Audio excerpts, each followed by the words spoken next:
working on my 2014 Arctic Cat El Tigre 6000 in the Procross chassis.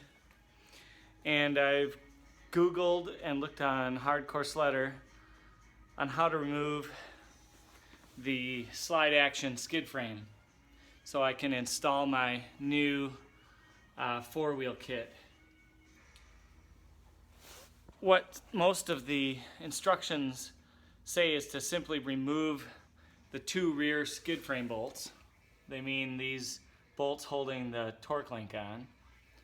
But what they don't tell you is there is a large 7/8 inch nut on the back of this torque link right here.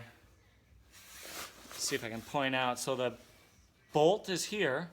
That's a 1/2 inch bolt, but then on the reverse side of this torque link is an odd shaped proprietary Arctic Cat nut that requires a 7/8 inch open end. I can't really get in there, I'm sorry, but what you need is a 7/8 inch open end wrench to put on the back side of that nut. Okay, I successfully removed the rear bolts holding in the skid frame suspension. They go through this bracket, through the torque link. There's a bushing that is threaded, and that is the nut that I was mentioning. You can see it here in the picture. It's a bushing with a built-in, it's slotted, and it's designed to fit a 7/8 inch open end.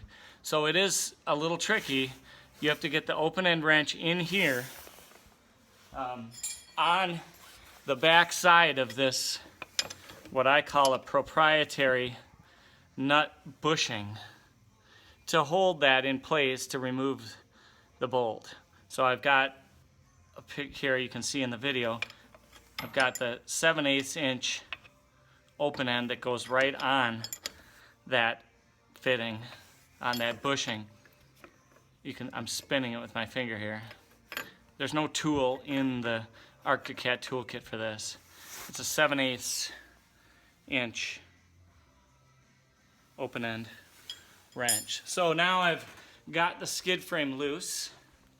As you can see, it's loose, and I will attempt to pull it out. The front bolts holding the skid frame in, these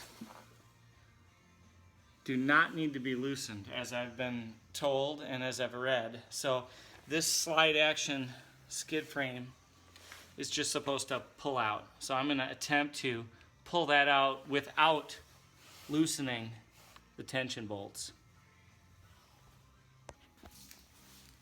Okay, so I think the trick to this whole thing is to jack the sled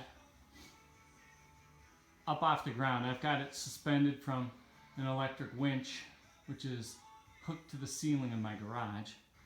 I've got the back end hanging, and I've just allowed the track and the skid frame to drop straight down to the garage floor.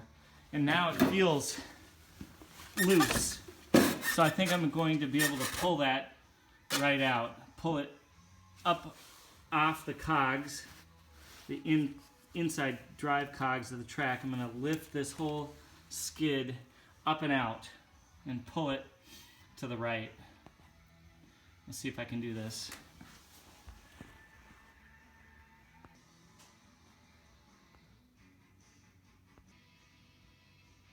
Okay, I think another trick that I just discovered is to grab the back end of the skid frame and wiggle it back and forth until the front arms of the skid drop out of this top mounting shaft. This slide action skid frame, it floats in the front. See these brackets here that have sort of a U shape? those slide onto that shaft right there. And they just float. So these front bolts only hold that shaft in. They do not hold in the skid frame.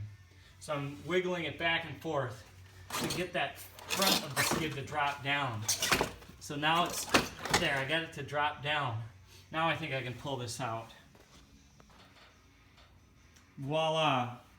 The trick is you've got to wiggle this skid back and forth until these front arms drop down out of that mounting shaft, that shiny silver mounting shaft up there. You got to wiggle it back and forth until that front drops. Then all the pressure is off. Then you can simply get the skid out. I got it out. Total time. This is the first time I've ever done this with the Procross. I've done it many times with other snowmobiles, mostly ZRs and ZLs. But first time ever removing it out of the Procross took me no more than 15 minutes. Hopefully I've outlined the keys to getting it out.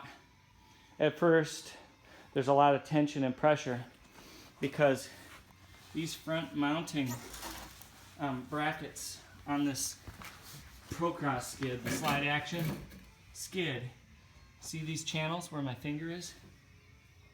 Those simply slide onto this shaft right here. That's a fixed shaft inside the tunnel. And these channels simply slide onto that shaft. So that's why they call it slide action, because the shaft is here and this skid just slides in and out of the shaft. So it came out easily. Putting it back in hopefully is just as easy. Again, that's the first time I've ever touched a Procross skid frame. Now what I'm going to do is remove this factory tri-hub, which I've had no problems with because my sled is a 2014 with only 850 miles on it. So I've had no problems. It's freely spinning and there's no play in the bearings. So, but what I liked about going with a four-wheel kit is that you take off a lot of the pressure from the from those two wheels, because you're displacing all that pressure and friction of the track on four wheels instead of two. And the four-wheel kit will have it will have all different wheels, higher quality than these tri-hub wheels with replaceable bearings. It'll have two wheels, two additional wheels, one on each exterior side. So I'm going to go ahead and do that. I got the J&T Products four-wheel kit. I'm going to go ahead and install that. That should be relatively easy to do, and then stick this skid frame back in. Okay, I got the skid out, placed it on my custom workbench, stacked up on my snow tires. Took the tri-hub out. Here it is. I just removed the outside shaft bolts. I had to loosen up the coupler block shaft so I could spread these rails open. I have to grab each rail and pull outward in order to get the tri-shaft hub out. And then these slider blocks go in the channel, inside this channel like this, and then that's what your track tension bolt pushes. The shaft goes right through those. So remove those, and now I'm going to figure out how to install this high quality J&T four-wheel kit. The wheels are huge, the bearings are tight, and much higher quality than the tri-hub.